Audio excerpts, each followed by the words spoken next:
नमस्कार दोस्तों, स्वागत है आप सभी लोगों का स्टडी ग्लोब्स पर। दोस्तों, आज हम लोग पाकिस्तान की एक हरकत के बारे में जिक्र करने वाले हैं और वो है सीज फायर का बार बार उल्लंघन करना।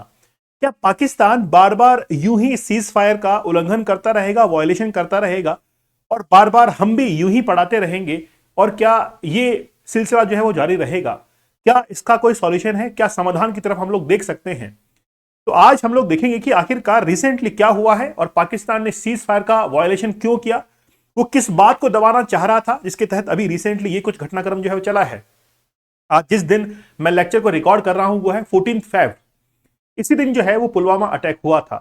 उस पल को याद कीजिए जिस समय उस भारत के सेना के काफिले के अंदर एक गाड़ी जो है, जो कि आतंकवादियों की कार थी, वो उसमें एंटर करती है और पुलवामा के अंदर उसमें हमारे बहुत सारे सैनिक जो है वो शहीद होते हैं। ब्लैक डे हम लोग उसको कहते हैं। वैलेंटाइन डे हम लोग नहीं मना रहे हैं, हम लोग ब्लैक डे मना रहे हैं। तो ब्लैक डे जो है वो आज हम लोग देखते हैं कि हमारे सैनिक शहीद हुए। लेकिन ये पाकिस्तान की ऐसी जो तुच्छ हरकतें हैं, क्या पाकिस्तान कभी इससे बाज आएगा? रिसेंटली सीज फायर का उल्लंघन पाकिस्तान के द्वारा किया गया है। मैं थोड़ा सा आपको इसके बारे में इलाबरेट कर देता हूं कि सीज फायर होता क्या है। एक्चुअली मान लीजिए कि आपके और मेरे बीच में एक समझौता हुआ है कि हम लोग अक्सर लड़ाई झगड़े जो है वो करते हुए आ रहे हैं। लेकिन अब बीच में कुछ ऐसा हुआ कि हम दोनों के बीच में समझौता हुआ कि ठीक है, आप भी जो है मेरे ऊपर हमला मत करो और मैं भी आपके ऊपर हमला नहीं करता हूं। और एक निश्चित समय के लिए, सर्टेन टाइम लिमिट के लिए ऐसा एक एग्रीमेंट जो है दोनों के बीच में साइन हुआ। लेकिन अब आपको ये लगने लगा कि मुझे जो है कुछ आतंकवादियों को मेरी तरफ, मतलब भारत के अंदर जो है पनाह देनी है। आप लोग चिंता मत करिए, मैं आप लोगों को पाकिस्तान का नहीं कह रहा हूं। तो अब उन आतंकवादियों को भारत में भेजने के लिए पाकिस्तान की जो आर्मी है वो सीज फायर का उल्लंघन करती है और फायरिंग करना शुरू कर देती है, ताकि गोलियों की आवाज के अंदर वो जो आवाज है, जो कि आतंकवादी वहां पर आ रहे हैं, उनकी आवाज दब जाए। हमारा ध्यान पूरी तरीके से पाकिस्तान जो फायर कर रहा है उसकी ओर चला जाए। लेकिन उसी फायरिंग के अंदर हमारे कई बार सैनिक शहीद हो जाते हैं। तो आज हम लोग यही देखने वाले हैं कि क्या पाकिस्तान के साथ में हमने कोई एग्रीमेंट कर रखा है। तो रिसेंटली क्या हुआ, सिद्धांत सर ने वैसे ही लेक्चर लिया था, है ना, कल ही लेक्चर लिया था इसके बारे में। तो इंडियन आर्मी जो है वो सीज फायर का अभी सामना कर रही है और पाकिस्तान की जो सेना है उसने सीज फायर का उल्लंघन किया है। लाइन ऑफ एक्चुअल कंट्रोल, सबसे पहले ये समझिए कि लाइन ऑफ एक्चुअल कंट्रोल जो है वो बनी कैसे। वास्तव में क्या हुआ था, ये बात है 1947 की, जिस समय भारत की आजादी को डिक्लेयर किया गया था। तो डिक्लेयर हुई थी 3 जून 1947 को। डिक्लेरेशन होने के बाद 15 अगस्त 1947 को भारत आजाद हुआ। पहली बात तो यही है कि आखिरकार 15 अगस्त की ये डेट इतनी महत्वपूर्ण क्यों थी ब्रिटिश के लिए, जिस दिन इन्होंने हमको आजाद किया। क्योंकि वो 15 अगस्त का दिन वही था। वैसे उन्होंने कहा था कि हम लोग 1948 के अंदर आजाद करेंगे, लेकिन एक साल पहले ही इन्होंने आजाद किया, छोड़कर चले गए भारत को। तो 15 अगस्त के दिन ही उन्होंने, यानी कि ब्रिटिश ने जापान को सेकेंड वर्ल्ड वॉर के अंदर हराया था। उसी दिन को यादगार बनाने के लिए इन्होंने 15 अगस्त की डेट चुनी कि इस दिन हम लोग भारत को यहां से छोड़कर निकल जाएंगे, ताकि इतिहास के अंदर वो डेट जो है दर्ज हो जाए। वो तो छोड़कर चले गए, लेकिन भारत के अंदर एक डिस्टर्बेंस जो है वो क्रिएट हुआ। 15 अगस्त से जैसे ही हम लोग 2-3 महीने आगे बढ़ते हैं तो पाकिस्तान गुस्ताखी करता है और वो कहता है कि जम्मू कश्मीर को हम लेंगे। इसलिए पाकिस्तान के बहुत सारे जो लड़ाके थे, सैनिक थे, वो भारत के अंदर आ जाते हैं। और जैसे ही पाकिस्तान की सेना भारत के ऊपर हमला करती है जम्मू कश्मीर के अंदर, तो राजा हरि सिंह, जो कि एक ऐसी जनता का प्रतिनिधित्व कर रहे हैं, रिप्रेजेंट कर रहे हैं, जो कि लगभग 80% वहां पर मुस्लिम है और शासक हिंदू है। अब हिंदू शासक की जनता मानेगी नहीं। तो हरि सिंह जैसे ही उस आक्रमण का सामना करते हैं तो वो भागकर दिल्ली आते हैं सरदार वल्लभ भाई पटेल के पास में, क्योंकि सरदार वल्लभ भाई Patel iron man of India कहा जाता है उनको। जैसे ही वो भारत के पास में, सरदार वल्लभ भाई पटेल के पास में आते हैं, कहते हैं कि हमको जो है बचाइए पाकिस्तान की सेना से। तो वल्लभ भाई पटेल कहते हैं कि आप इस इंस्ट्रूमेंटेशन ऑफ एक्सेशन पर, विलय पत्र पर हस्ताक्षर कर दीजिए, हमारी सेनाएं वहां पर पहुंच जाएंगी। तो जैसे ही हरि सिंह ने वहां पर सिग्नेचर किया तो भारतीय सेनाएं जम्मू कश्मीर के अंदर पहुंची। और जैसे ही जम्मू कश्मीर के अंदर वो पहुंचती हैं तो फिर सेनाओं को, पाकिस्तान की सेना जो है उसको बाहर खदेड़ने की कोशिश करती हैं। लेकिन इसी बीच क्या होता है कि जवाहरलाल नेहरू यूएन के अंदर जाते हैं और यूएन से एक फैसला आता है कि जो जहां पर है वो वहीं पर रुक जाए। इसलिए आज एलओसी जो है वो ड्रॉ की गई है। एलओसी वहीं पर बनी हुई है, line of actual control. Line of actual control Bharat और चाइना की सीमा पर है। ठीक है। तो जब भी सीज फायर का उल्लंघन होता है तो हमारे सैनिक जो है उसमें शहीद होते हैं, है ना, बहुत नुकसान हमको होता है। तो वो जो एलओसी है वो यहां पर बनी हुई है, ये जो आप लोग देख रहे हैं। तो मतलब हमारी सेना ने पाकिस्तान की सेना को यहां तक खदेड़ दिया था, लेकिन यूएन का ये वहां से डिक्लेरेशन आया कि जो जहां पर वहां पर रह जाए, और फिर पाक ऑक्यूपाइड कश्मीर आज पाकिस्तान के पास में वो चला गया। लेंगे जरूर, चिंता मत करिए। लेकिन अभी रिसेंटली जो घटनाएं घट रही हैं वो कहां कहां घट रही हैं, मैं आपको बताऊंगा कि मेंढर ये एक सेक्टर है जो कि पुंछ डिस्ट्रिक्ट में आता है, यहां पर घटनाएं काफी घटती हैं। राजौरी के अंदर, पुंछ में, उरी के अंदर उरी अटैक भी हुआ था, ठीक है, कुपवाड़ा, ये सारे जो जगह है यहां पर आए दिन सीज फायर का उल्लंघन होता है। लेकिन आखिरकार ये सीज फायर होता क्या है?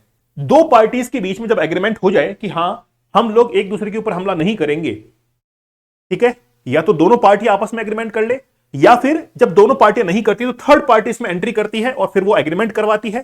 जैसे मान लीजिए कि भारत जो है जब यूक्रेन गया था, यानी कि प्रधानमंत्री मोदी जी यूक्रेन गए थे, तो रूस ने और यूक्रेन ने दोनों ने ये एग्रीमेंट किया था कि हां अब सीज फायर कर दिया जाए और फायरिंग जो है वो रोक दी जाए, क्योंकि भारत के प्रधानमंत्री वहां पर आ रहे हैं। तो भारत की मध्यस्थता से वो सीज फायर रुका।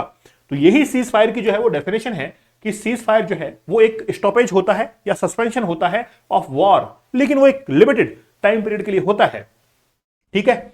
अब एक्चुअली में क्या हुआ, कराची एग्रीमेंट हुआ था 1949 के अंदर। उस समय भारत के और पाकिस्तान के जो रिप्रेजेंटेटिव थे उन्होंने एक सिग्नेचर किया और यह कहा कि United nation commission for India and Pakistan establish करते हैं कि कश्मीर के अंदर सीज फायर जो है वो रखा जाएगा। एस्टेब्लिश किया गया सीज फायर को, ओके, कश्मीर के अंदर। लेकिन जब ये एग्रीमेंट हुआ था उस समय भारत के जवाहरलाल नेहरू, बड़े बड़े जो प्रतिनिधि थे, ऑफिसर्स थे, मिलिट्री पर्सनल थे, वो इसके अंदर शामिल हुए थे। लेकिन सीज फायर का उल्लंघन पाकिस्तान आज भी करता है। तो कश्मीर कॉन्फ्लिक्ट को लेकर सीज फायर जो है वो 1 जनवरी 1949 को लागू हो गया था, उस पर एग्रीड हो गए थे ये। लेकिन आप देखते हैं कि बहुत सारे, यानी कि यूएन भी इसके अंदर शामिल हुआ है, लेकिन यूएन की भी बस की बात नहीं है। और हम लोग जो है हम ये कहते हैं कि भाई अंतरराष्ट्रीय मुद्दा नहीं है, ये इंटरनेशनल एक कॉन्फ्लिक्ट नहीं है, ये हमारा आंतरिक मुद्दा है, डोमेस्टिक एक मामला है। लेकिन पाकिस्तान चाहता है कि इसको अंतरराष्ट्रीय स्तर पर लेके जाए। भारत कहता है कि छोटा मोटा है, हम सलट लेंगे, समय आएगा उस दिन हम लोग अपने आप देख लेंगे, ठीक है। तो यहां पर यूएन वेन को जो है एंट्री लेने की जरूरत नहीं है। The cease fire violation by Pakistan in Krishna Ghati sector came a day after 2 Indian army पर्सोनेल्स।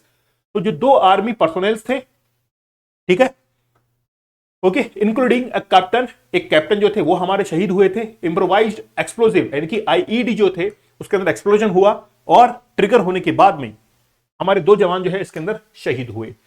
इसके साथ ही एक जूनियर जेसीओ जो है वो भी इसके अंदर इंडियन आर्मी के शहीद हुए थे। तो आए दिन जो है वो सीज फायर देखने को मिलता है। इस बार जो है वो एक बड़ा सीज फायर तोड़ा गया है पाकिस्तान की तरफ से। लेकिन क्या वाकई में सीज फायर की आड़ में पाकिस्तान अपने आतंकवादियों को भारत के अंदर पनाह देना चाहता है? तो फरवरी में सीमा पार से गोलाबारी की 4 घटनाएं हुई हैं। सबसे पहली घटना 4 और 5 फरवरी की आधी रात को पुंछ जिले के अंदर कृष्णा जो सेक्टर है वहां पर फायरिंग जो है वो की गई। फिर 8 फरवरी की घटना थी कि राजौरी के कैरी सेक्टर में नियंत्रण रेखा पर जो जंगल से सेना की गश्ती दल आतंकवादियों ने गोली जो है वहां पर शुरू की थी। 10 फरवरी को राजौरी जिले के नौशेरा सेक्टर के अंदर भी जो है वहां पर भी सीज फायर का उल्लंघन हुआ। और फिर 11 फरवरी को हुआ कि जम्मू कश्मीर के अंदर जो कैप्टन थे वो शहीद हुए, आईईडी ब्लास्ट इसके अंदर हुआ था। तो बार बार सीज फायर का उल्लंघन कर रहा है पाकिस्तान। पाकिस्तान की इतनी हिमाकत क्यों होती है? क्योंकि पाकिस्तान को सपोर्ट करता है अमेरिका। पाकिस्तान के अंदर F-16 और बहुत सारा असला जो है वो अमेरिका सप्लाई करता है, यहां तक कि चाइना जो है वहां से भी। तो रिसेंटली आपने पढ़ा भी होगा कि बहुत सारे वेपन्स जो है वो आज चाइना से पाकिस्तान के अंदर पहुंच रहे हैं। क्योंकि अगर आप किसी व्यक्ति को हराना चाहते हो तो आप उसके दुश्मन से दोस्ती कर लो, वो अपने आप हार जाएगा। आपने उसके दुश्मन से दोस्ती कर ली और उसको बढ़ाना शुरू कर दिया, उसको पुश करना शुरू कर दिया, तो वो किसी के ऊपर हमला करेगा, उस व्यक्ति के ऊपर हमला करेगा। यही अमेरिका की रणनीति है। अमेरिका भारत को आज आगे बढ़ता हुआ नहीं दे सकता है। हरदीप सिंह निज्जर के केस के अंदर भारत ने कहा था कि हम देख लेंगे अपना मामला। अमेरिका को इस बात से बड़ा गुस्सा आया था कि यार भारत आज हमारे सामने बोल रहा है, लेकिन भारत आज, उनको पता नहीं है कि आज वर्ल्ड पावर बनने को तैयार है। इसलिए अमेरिका ने पाकिस्तान को पुश किया कि भारत को परेशान करो। चाइना ने पाकिस्तान को पुश किया कि पाकिस्तान बेवकूफ, पाकिस्तान मानेगा उनकी बात। उनको पता है कि पाकिस्तान बिना सोचे समझे हमारी बात मान लेगा। लेकिन अमेरिका को सोचना चाहिए अमेरिका को, चाइना को, इन सबको ये सोच लेना चाहिए कि ओसामा बिन लादेन कहां मिला था, पाकिस्तान के एबटाबाद के अंदर। ये भी इनको सोच लेना चाहिए। तो ओसामा बिन लादेन जैसे आतंकवादी को पनाह देने वाला पाकिस्तान है आज। तो अमेरिका को भूलना नहीं चाहिए कि अमेरिका के ऊपर हमला किया था और पाकिस्तान के अंदर आकर रह रहा था।